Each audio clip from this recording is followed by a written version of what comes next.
All right, let me keep continue. So this example also interesting.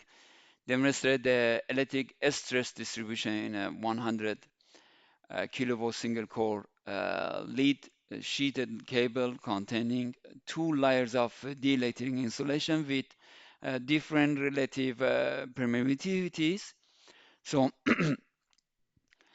the conductor radius is 1 centimeter, and while the inner sheath radius is 4 centimeter. The first layer of insulation extending radially for 1 centimeter has a relative permeability of 5, whereas the remaining insulation has a relative permeability of 3. Because the dielectric materials are non-homogeneous, the electric field intensity is not uniformly distributed throughout the insulation, and the dielectric stress in each region depends on both the radial distance from the conductor and permeability of the material. So higher permeability materials reduce the electric stress within their region, improving insulation performance near the conductor where the stress is normally highest. So the example requires calculating the maximum and minimum dielectric stress in both insulation layers and comparing them with stress obtained in a cable having the homogeneous insulation of the same overall dimensions. So this comparison highlights the advantage of using graded insulation, where appropriate selection of dielectric materials helps achieve a more uniform stress distribution and improves the operating reliability and voltage withstand capability of power cables. We already discussed about all of these concepts. I'm just here repeating again. So this is a solution of the uh, example. So the initial step in solving the dielectric stress problem for a graded cable by determining the capacitance of the inner and outer dielectric layers. The inner dielectric layer is represented by capacitance C1, while the outer dielectric layer is represented by capacitance C2. Using the standard capacitance equation for a single core cable, the capacitance per meter length is expressed as the ratio of the dielectric permeability to the natural logarithm of the ratio of sheath radius to conductor radius. By applying this equation separately to each dielectric region, the ratio of C1 over C2 can be derived in terms of the relative permeabilities and geometric dimensions of the cable. So substituting the given values, where the inner dielectric has a relative permeability of 5 and the outer dielectric has the relative permeability of 3. The capacitance ratio can be calculated as 1.666. So this result indicates that the inner dielectric region poses higher capacitance due to its larger permeability. You can see C1 is more than C2. And the analysis is important because the voltage distribution across the insulation layers depends on their capacitances, and this directly affects the electric stress distribution within the cable insulation systems. Okay, this slide continues the solution by determining the voltage distribution and electric stress values in the two dielectric regions of the cable. Since the charge on both dielectric layers is the same, the capacitance ratio is inversely proportional to the voltage ratio. Using the previously calculated ratio C1 over C2 is equal to 1.667. The relationship V2 is equal to this one, this value times V1 can be obtained. So because the total operating voltage is 100 kilovolts, so V1 plus V2 is equal to 100 kilovolt. So we can find each of these voltages separately. So this voltage values are then used to evaluate the dielectric stress in the inner insulation layer. The maximum electric stress occurs at the conductor surface where the radius is minimum because proportionally has a reverse relationship with each other. So while the minimum stress occurs at the outer boundary of the same dielectric region, so minimum stress. So applying the coaxial cable electrical field equations gives a maximum stress of 454.1 kilovolt per centimeter and a minimum stress of 27.1 kilovolt per centimeter for the inner dielectric.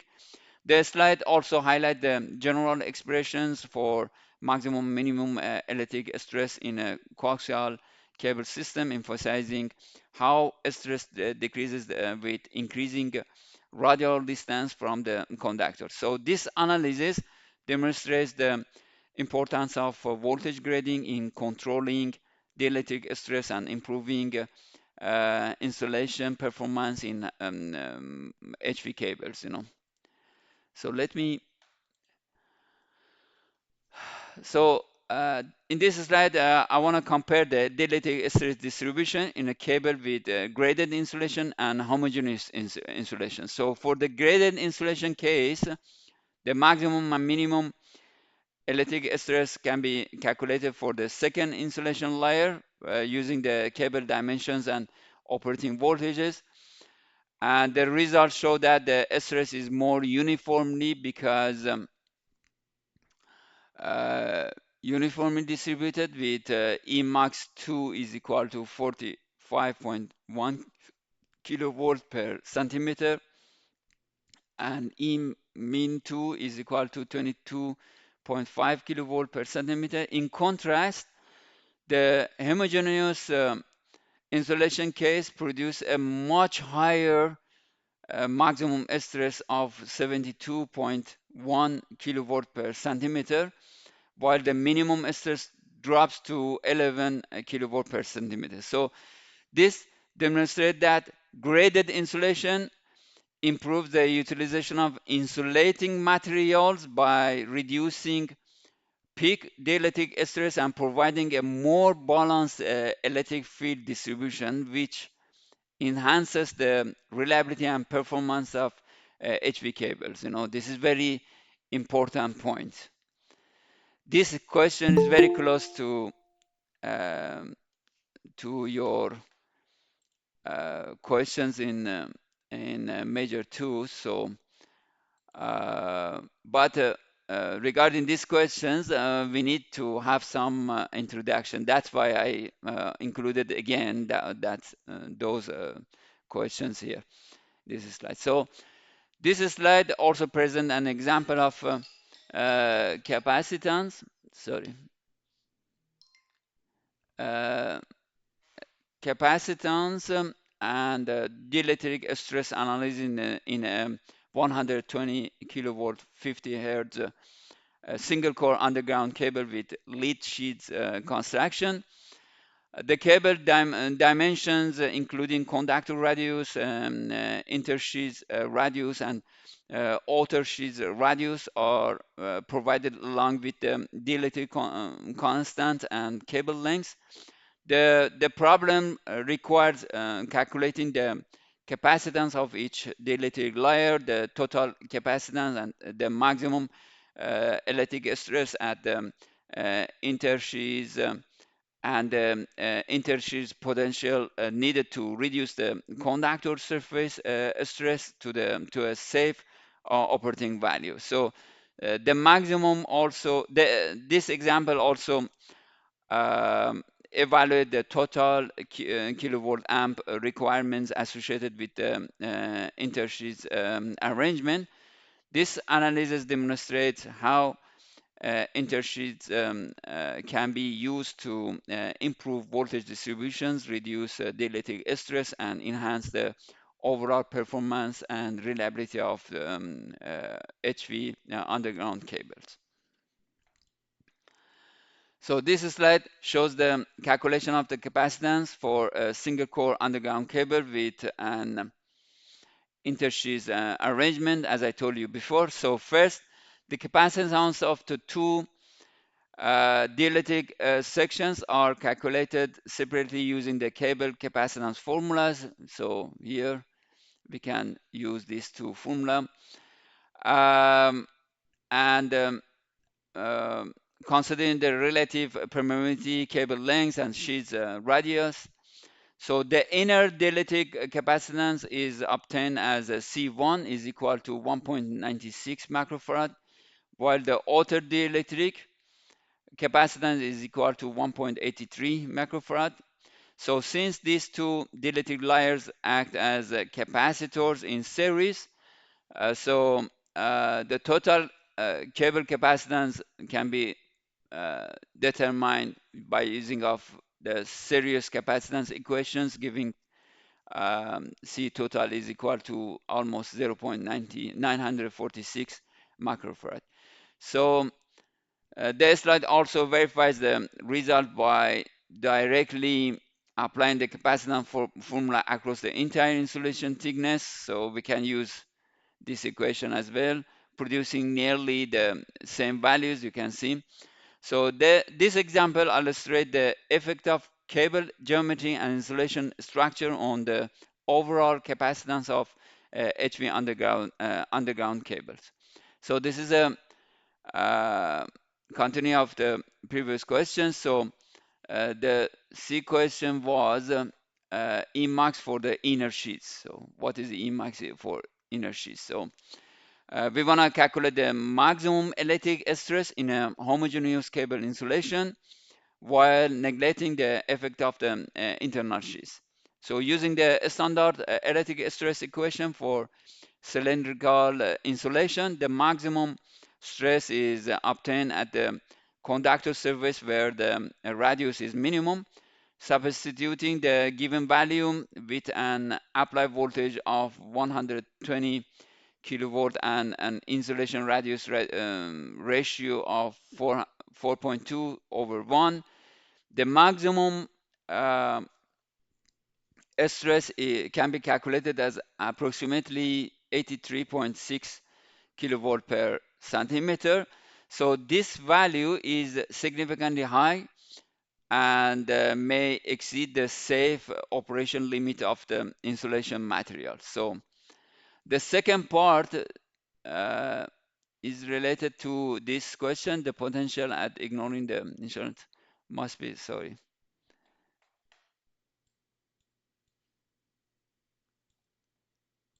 Okay.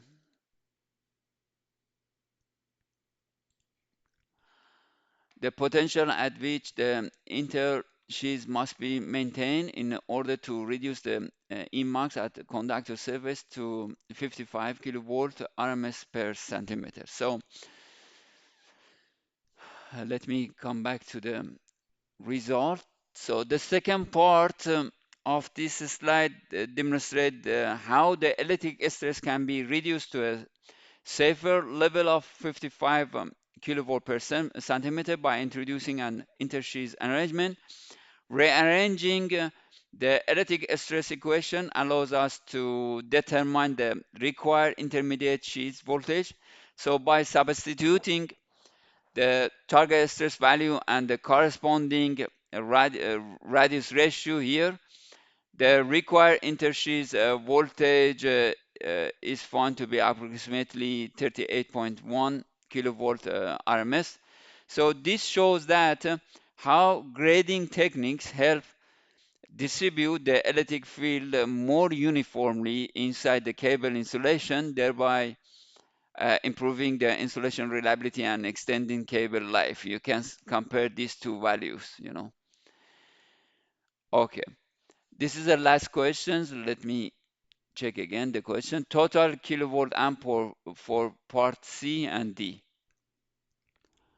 So in this slide, also the charging current and reactive power of the cable can be evaluated for two different operating conditions. First, without the intersheaths connected, and then with the intersheath maintained at the previously calculated potential of 38.1 kilovolt RMS.